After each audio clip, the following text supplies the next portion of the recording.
good morning, all. Welcome to another glorious edition of Real Talk with Carl and Charlene. And as always, we got another fabulous guest with us on today. And I just want to welcome everyone that is watching on the live. Please let us know where you're tuning in from. Drop it in the comments because this is a global show and we have people from all over the world tuning in. Whatever you put in the comments, we will bring them up. We will highlight them. We will address them. Drop your questions or anything you got going on. It is a happy Thursday for me because it is my pre-birthday day. So tomorrow's my birthday. I'm not sure what I'm going to do tomorrow. Virgos in the house. Love all of you Virgos that may be watching. But today, we're going to kick it off. And of course, I cannot do this on my own, guys. You know, I got my sidekick, my roadie, my homie, Miss Charlene Brown. What's up, lady? How are you? Hey, What's what's up? going on? Nothing. That's about much as we gonna get you guys. What's up? That's what we get. You know how we roll. You know how we roll. We get that smile. We get that hello. What's up, man? We go forward today. But we got an amazing guest on today. We have kind of watched her from. She's been in the Growth Academy with us. She's done on some amazing things with us. I've just seen the sproutness of that. You know, sometimes you just watch people and you see the glow and you see the difference and you see who's getting it, and it's a good thing when you see people get it. And I have seen her get it, and she has just been going. Her trajectory has been up ever since.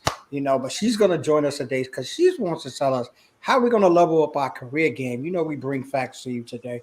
We bring stuff on the real talk. She's going to give us some real insight into how we're going to level up. We're going to bring her to the stage, the phenomenal Lissa Appiah. How are you? Hi, I'm good. Thank you so Good, much. good, Thanks for good, good. having me. Yes, we got you. We got you. Yes. The certified resume. Like when I saw this, right? Yeah, I'm gonna jump on this and I'm gonna let Charlene ask you a few things as well. When I first saw that title, like, cause I'm a title guy, so I started looking and seeing people titles and seeing because you saw, so I saw some. I know some craziness of what people calling themselves on LinkedIn, right? I think people just like I start dictionarying people like, yo, is that even a word? Like, are you just putting something on there? But when I saw certified resume, it kind of like, and I know resumes is good, but how you get to be a certified resume at Carista? I mean, like somebody just going around with the books, like checking you off, making you certified. Explain me a little bit about that, Lisa. Okay, sounds good. Once again, thanks so much for having me. Oh, I it's my really pleasure. appreciate it. And in terms of getting certified, I have been helping family members, friends with their career path, writing resumes, just giving advice for quite some time. I would say, at least since I started working myself, so at least the 15 years or something like that. But about 10 years ago, I decided to start a group in my church, and that's when it kind of took off. It was a group of professionals, and we would organize different career seminars and things along those lines. And eventually, it picked up from there. And last year, I decided, okay, I want to make this official. I want to make this my career path. And so I got certified. And so there's certain courses that I took to be able to get certified as a resume strategist as well as a career strategist. And yeah, and as you said, things have picked up from there. Yes, that certification makes it real. So everybody who's watching out there, I'm putting you on notice now. If you not got the certified next to your resume and career stuff going on, I'm not fooling with you. If you ain't certified, I'm just putting it out there. So we got certified on there. What's going on, Charlie? What's going on with you today, girlfriend? Man, it's been a whirlwind week, but it's been productive. I'm trying to stay focused. There's a lot of stuff that's going on. But hearing you, Lisa, when you're saying that you help people and you really got started helping family and friends, a lot of times we don't count that on our journey. We do it because it's easy or it feels simple to us, almost like a no-brainer. Yes. So when did it really click for you that you should be transitioning from friends to actual, customers, clients, because now you felt, yes, this is something that I can do well and make money from. I would say the transition was gradual in the sense that it did take me quite some time to actually decide to pursue this as a business. It is something that comes very naturally to me. So initially, honestly, I didn't even know that career coaching was a thing. Like I didn't know it was that you can start that as a business and you can help people in terms of advancing in their career. So it was through my research and talking to different people that I realized that it was a profession. But I would say the moment that clicked is I've had different interactions with people where they, I've helped them maybe land a job or land a promotion, and they would tell me things like, okay, you need to do this, you need to help more people, you need to start something. But I have a stable job in the sense that things were okay. I did there was no point for me to go and shake things and start a business and all that. But last year I really made the decision that it was time. A lot of it also was fear, just fear of the unknown, going in and starting a business, not really understanding what would happen or how would people respond to it. So for many years, instead of just taking that step, I decided to, just stay in the background and just help people that way. But it was more something that I had to work on myself first. And once I worked on myself and realized it was something I could do and do well, I decided to put myself out there. I love that because as a fellow introvert, what I loved hearing about, especially seeing you've been on these videos, and we've been also part of the video challenge with Shanae, but you've been doing these amazing videos, and you can see the progression through your videos. So as an introvert, how did you really take it all the way and just go, into full throttle and actually helping people through the videos, because you also give amazing strategies through your videos as well. It's something that I tell my clients, you just have to do it. You just have to make up your mind that you're going to do it, decide that you're going to be visible, you're going to make your voice heard. We all have a contribution that matters. We all do it in our different ways, but in the way that we do it, it can speak to someone. And so it's important for us to make our voice heard so that those people who are waiting to hear from us can get that message that they wanted to hear. And so the crowd that I speak to may not be the same crowd that another career coach speaks to, but they are receiving that message and it's impacting their life. So, when I think of it like that, I realize that this is actually bigger than myself. It's bigger than me just deciding, oh, I'm going to help some people, with their resumes or help some people with coaching. It's actually changing lives. Like some people are telling me I was able to buy my first house. Someone told me recently they bought a car, just things that are, someone also told me that they helped a parent who was quite ill, and they were able to support them because now they have additional income through a promotion they received. So all these things just made me realize that it's not just about the resume. It's not just about, implementing the strategy. It's actually about changing lives. And so for me, as an introvert, what I would tell someone in the same situation is you just have to do it. A lot of times we know what we should be doing, but we're just hesitant to take that step to make it a reality. And once you take the first step, all the other steps after will come. So it's all about just taking that first step and everything will follow from there. Love that. Yeah, I definitely love that because I never had that problem, and I don't call it a problem. Let me backtrack with that because introverts. I grew up with one. My brother was one, and I saw the church actually. And I think he was more introverted because he used to stutter as a kid, and like he was just it was just like a shameful thing for him. And a lot of times, with him being my baby brother, a lot of times I had to like jump into things and like stop people from picking on him and things of that nature.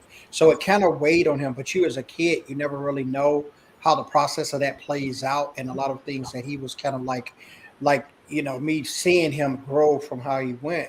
And I was like, dude, like a lot of questions was unanswered to me, like why you didn't excel at this, why you didn't do that. I know you because I'm your brother, so why, but there being an introvert sometimes when people don't understand that it can be a struggle in the essence of just actually going and do it. When you Mhm. find the people that you're working with and the ones that what are some of the like the struggles that you deal with? Because I know like career, when I think of resume, I'm thinking like the knob on the doorway. Like like if that knob is not great enough for me to get through the door, I can't open it. And so what are some of the struggles that you doing resumes and you seeing that people are constantly doing, not aware that's on there, need to change? What are some of those struggles that people go through with that? Yeah, in terms of resume specifically, I think a big thing right now is that a lot of people just follow templates that they find online, and or they just use a template or a resume that they've been using for the last 10 years, last 15 years, and they just keep updating it. But the job market is evolving, and as well as how you look for work is also evolving. And so the resume is one tool, and it is an important one, but there's so many other things that you need to do as well. So one of the biggest mistakes that I see people make is they have a resume and they're just sending it to a bunch of places, not necessarily having a plan or a strategy in place. And this brings a lot of frustration because you're just randomly applying and not seeing the results. So that's a big mistake that I see a lot of professionals making. And it's important to understand that yes, your resume is a tool, but you also have a responsibility to be proactive in your job search. It's not just about sending the resume, but also reaching out to people, connecting with people who are in your industry. LinkedIn, as we all know, is a great place to meet people and to connect. If it wasn't for LinkedIn, we wouldn't be here right now. So it's a great resource, and definitely for jobs, people who are looking for jobs, this is a place to be, and to actually approach people in your industry, start a conversation, build a relationship. But in addition to that, just your own network. We all know people, whether it's someone you went to school with or a previous boss, a previous colleague. Sometimes networking is not, people that you don't know and you're getting to know, but within your immediate network as well, there are people who, once you start having a conversation with them, you'll realize are willing to help you. So the resume is just one step, it's one tool, but there's so many other layers that I often see professionals don't pay attention to, and they're just focusing on sending the resume to a bunch of places. And I like that you said that because, especially, I've been at my 9 to 5 over 21 years. Same time as I've learned to actually develop a skill for web development and design. So I kind of been multitasking without realizing it, Right. and leveling up another skill set that I don't always use on my 9 to 5. However, as we all seen, the pandemic kind of forced a lot of people to kind of shift from their comfort zones of their 9 to 5s. A lot of people were let go. A lot of people were kind of tenured, if you really think about it. So how can those people, my people, I would say, who've been in their jobs for over 20 years, never really had a need to look for something else? What's maybe like the top 3 things you would help tell us that would help us really improve our resumes, but also improve our chances of getting another job that's probably even paying more? That's a really good question. And, especially I would say last year, a lot of my clients were in that situation. Mhm. And what I would say is the first thing is to, even before you start job searching or writing your resume or anything like that, just take a step back and take the time to reflect on your career. There's so many things that we have achieved in our careers that we often overlook.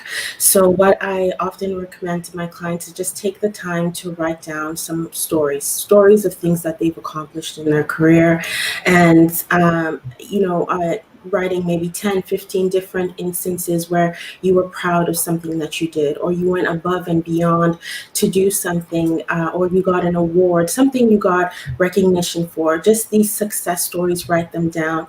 And often when they take the time to do this, what they will see is that there are patterns. There are certain things that are repeated. And from there, they're able to draw out what are the skills, the strengths that they have. And this will help them to develop their, what we call a value proposition, or even from there build their personal brand, which is what they need if they're showcasing themselves. If you've been in a certain industry for 20 years, most likely you are not necessarily active on LinkedIn, or you're not, participating online. So doing this homework ahead of time will help once you get to the part of writing your resume. It'll help when you get to updating your LinkedIn profile. So that's the first thing I would say, just taking the time to sit down and reflect on your career, write down all your career stories, write down your achievements, and doing this ahead of time will help with the next steps. Another thing I would say also, I know that, people sometimes feel like organizations are looking for maybe younger people, and so they sometimes hesitate to put themselves out there. They just would rather not. And I've come across this a lot with a lot of my clients. They tell me things like, I'm too old, or nobody's going to hire me, I've been in the same job for so many years. And something I tell them is that the right organization that wants your skill set, that wants your background and your expertise, you will find them. But it's just a matter of you positioning yourself for them to find you, or for you to find them. So we shouldn't put limitations on ourselves as well. And if that's something I see a lot, that people, before they even start the job search, they already say, I don't have this, I can't do this. And how about if they ask me about this experience? I'm good in marketing, but not that good in social media. And then they start nitpicking in terms of what they can do and can't do. So that's another thing I would say that people shouldn't do. And the last thing, to the third point, is talk to people. Talk to as many people as you can.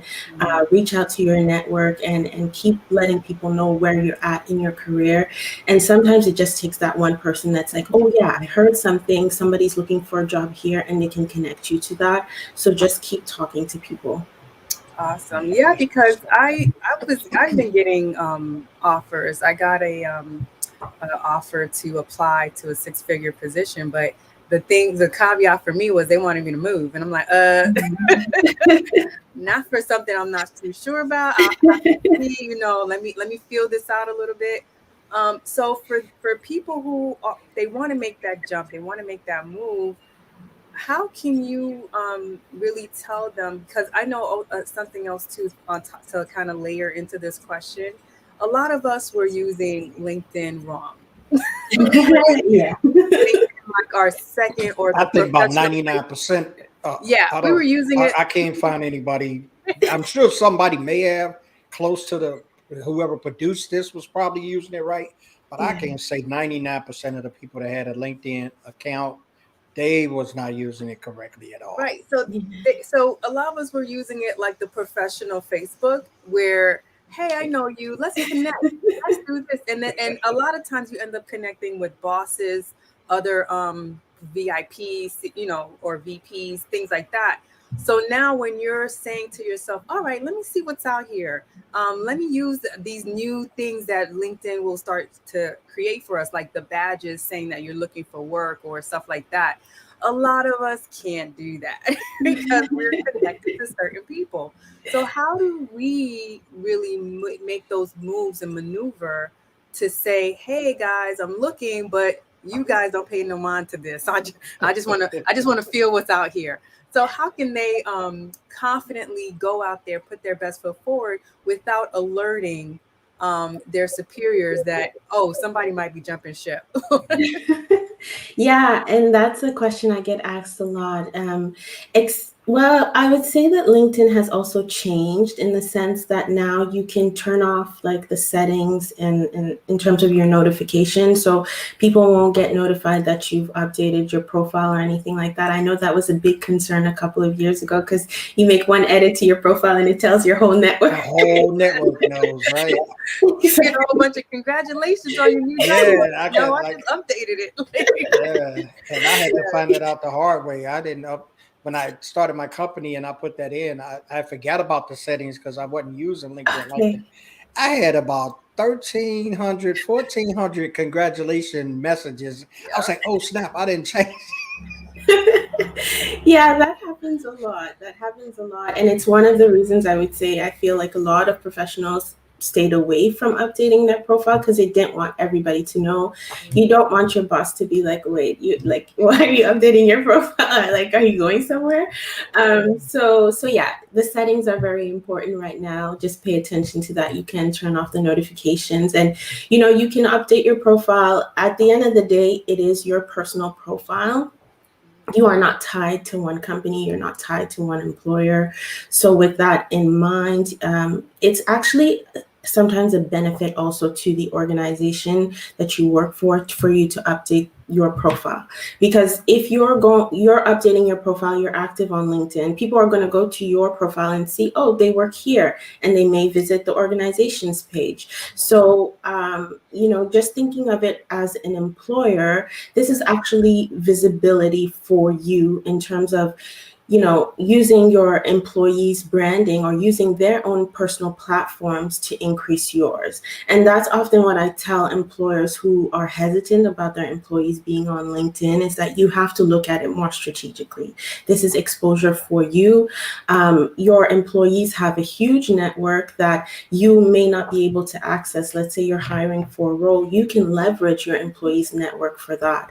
And so, from the employer perspective, you should definitely encourage your employees to be on LinkedIn. And if it happens that they do get a role out of it, we should be happy for them. It's advancement. they're moving forward, and it's a benefit at the end of the day for everyone involved. So it's a win-win. And what I would say to that is people shouldn't feel like they're doing something wrong because they're updating their LinkedIn profile. At the end of the day, you are in control of your career, and you are in control of the next steps you want to take. Maybe you want to stay in a role for quite some time because you have things going on in your life you want to focus on. That's okay. But if you also want to move up quickly, that is also okay. You just have to make a plan as to what you want to do in your career and follow that plan, and not sit back and kind of think somebody else is controlling it, but just have your plan in mind and execute it. Exactly. And I love that, because oftentimes we forget that a lot of our jobs are at will employment. So just as the employer can fire at will, the employees can let themselves go at will. So it's like the days of loyalty, or this perceived loyalty, are over. And I think a lot of people, especially in my generation, or even before me, always feel like, oh, well, why are you leaving? Is something wrong? Like, did they let you go? Like, it's like, no, like, I want to explore. I want to do something else. Or they're not even giving that free time, because now you have, of course, the burnout, because so many of us are working from home. So there's that that assumption that because the people who have been there the longest are pretty much some of your more reliable people, they tend to be your more burned out people, because they're thrown all these projects, they're thrown a lot more responsibilities and expectations. So how can we get these same employees who are feeling burnt out, who are feeling overwhelmed, or maybe even undervalued, and especially if they're introverts, such as myself, how do we pretty much level up our career game and either get our current employers to recognize our true value and either give us more leeway for managing our times ourselves, or how do we get other prospects to find interest and value in us?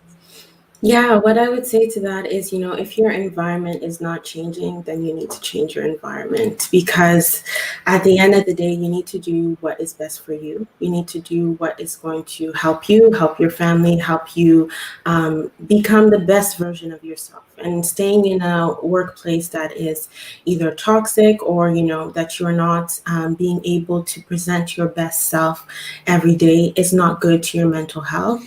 And so at some point you need to make the decision. And, it can be a difficult decision to make, but it doesn't necessarily mean that you are doing something that is like you're being disloyal. It's actually just you thinking of yourself and putting what is best for yourself and your immediate family first. And why I mention family a lot is because a lot of times I'm talking to my clients, and something they tell me is that their family is the first people who are going to get it, because they go to work the whole day and then they just go with the flow, whatever. They're not airing out their frustrations, but then they clock out, and then it's the family that receives the frustration from everything they experience in the day. So you also want to keep that in mind, that you don't want to be in that cycle. And so, the most important thing is that you put an exit plan into play, have a strategy as to how you're going to navigate the situation. And moving doesn't actually mean like you have to go to a completely different company.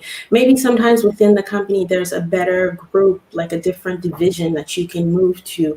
Maybe you have, you're in a role and you can take a similar role at level that maybe has a little bit more benefits that can help support you with what you want. But the most important thing is you need to know what you want. It's not just about, okay, I'm in a bad situation, but what do you really want? What do you want out of it? You need to know that, and then kind of take the steps to get where you want to be. Yes. Yeah, Now, Lissa, you've been giving us amazing strategies so we can really level ourselves up. I want you to also share with our community and yours, what do you have coming up and where can they really connect with you? Awesome. Yeah. So I am working on a resume writing course. It's an online course that's going to be launching in September. So people can look out for that. And then I do have a group coaching program that comes up every 3 months, and the next cohort is starting in October. It's called Work Smart, Get Promoted, and it's for the underdog promotion seeker who wants to shock everyone who said they couldn't. And this is really based on something that I've experienced often in my career. I've had a successful career where I've been able to move up 5 times in 8 years, and as a result of that, I've also experienced a lot of comments or negativity from people who thought I couldn't do it. And so I know a lot of people experience that in their career as well. And this course is really about developing a visibility strategy to help professionals move up in their career. So yeah, that's what I'm up to now. And I'd be happy to connect with anyone on LinkedIn. My name is Lissa Appiah with 2 S's. So I'll be happy to connect. And Lissa is a value to have on your side, having your community. She is amazing. And always ready to support you, cheer you on. I just love Lissa. Yes. Carl, any other questions? Because I do know Lissa also has a appointment. Yes, So I don't want to make sure we get as much out of you, because we're coming back to, because Carl We're will not going to say, even do the I'm part always two. doing part Yeah. twos. We got so many part twos. I don't know how we're going to get through all For the sure, part for ones. sure. We can Definitely have gotta that. get I'm you seeing, part I'm two. seeing, I see a panel in Lisa's future. I'm just trying to map out the Yes, we're people in trying the to map it panel. out. But yeah, I see a panel coming up. So yes. We're gonna do a couple of good panels, and you mentioned a lot of good things, and we're definitely gonna come back to those, because you mentioned strategy, and as Charlene was talking about how beforehand it used to be, and I was part of that group as well. Looked at people like, if you was at positions and always thought to be in positions, you were kind of like loyal, and that's just my personal thing. I was just loyal too. But now we got this, I wouldn't even say new age, just this new thinking now that people are kind of like, you remind me of the sports figures. I'm signing whatever contract I want to because we'll have a best for my family. I'm not caring about the teams no more. And with the strategy, it has become so important now, even with what you're saying with moving to another career. Because I didn't hear the term strategy as far as jobs and moving and what you had in place. Your strategies with your company as far as reports and progress, Yes. but you never had, we've putting them on ourselves now to come up with those. And I want you to talk about just a little bit before you go, because I know you got to go, but we can even cover that strategy. How important is that even in the career base of Mhm. understanding, because you mentioned that, understanding where do I want to go? Like, I don't even have a plan, like, but I'm tired of this company and I want to move. Yeah, that's a really good question. And, it'll depend on every person, because everyone has their own story. everyone has their own path, and they kind of know, or you want to discover what they want out of their career.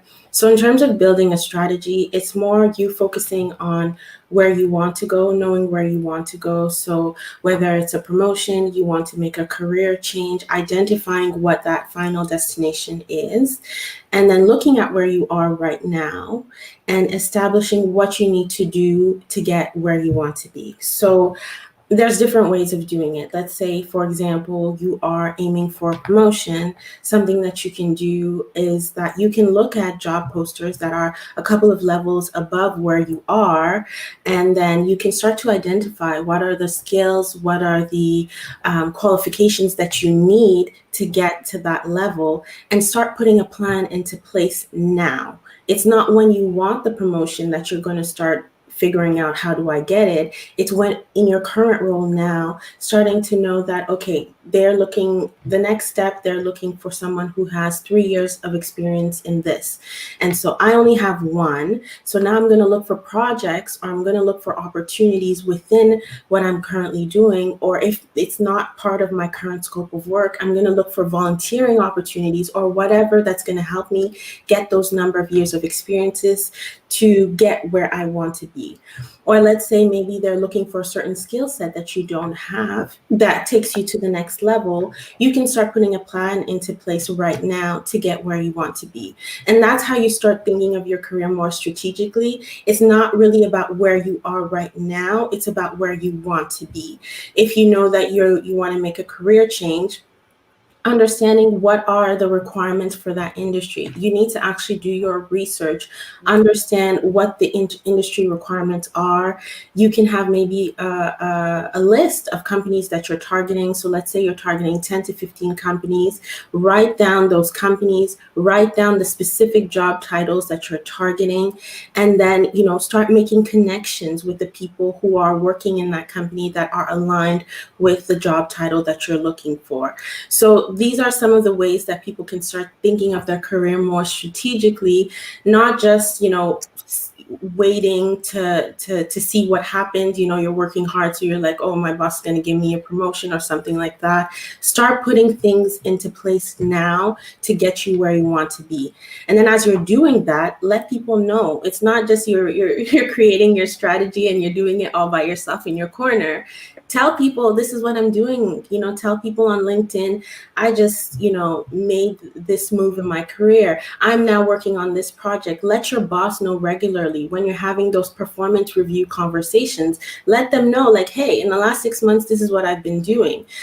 I'm ready now for that next move. So you're constantly letting them know so that that top of mind awareness is there. Because at the end of the day, your boss is also thinking of their own career. They have other things that they have in mind. They're not necessarily thinking about you all the time in your career progression. So those are some of the examples of how someone can put a strategy into place to help them level up. Man, Right. that's good stuff right there, man. I feel like I'm about to put that into play right now. Because our friend Wallace had a great show talking to recruiters. And one of the topics they were talking about was, how long does it take to send out a reply? So what should people expect? Because sometimes I might get indignant. If it's 4 days, I'm like, what is happening? I'm like, okay, I'm going to write that off because I'm not having anything. So what is a typical or realistic timeline for people to expect to start hearing back, either if it's a promotion or a brand new position? What's the normal turnaround for that? I'd say there isn't a normal turnaround because it just depends on the industry, and then it also depends on the individual. There are certain industries that it's going to take months before you hear back, so you don't need to bother yourself too much because that's how long it's going to take. But then there are certain industries that it's quicker. So what I would really say is, for example, if somebody's connecting with someone on LinkedIn, what I always recommend is check how active the person is on LinkedIn. If you're going to their activity and you're seeing they haven't posted anything, they haven't liked anything in a year, 2 years, most likely they're not going to respond to you just because they're not on LinkedIn, So that may not be the best way to contact them. So always do a little bit of background research and see, are they actually active on LinkedIn? If you see them posting every day, every 2 days, at least once a week, you see them liking something, at least that gives you an indication that the person is actually active on LinkedIn, and that is a good way to reach out to them.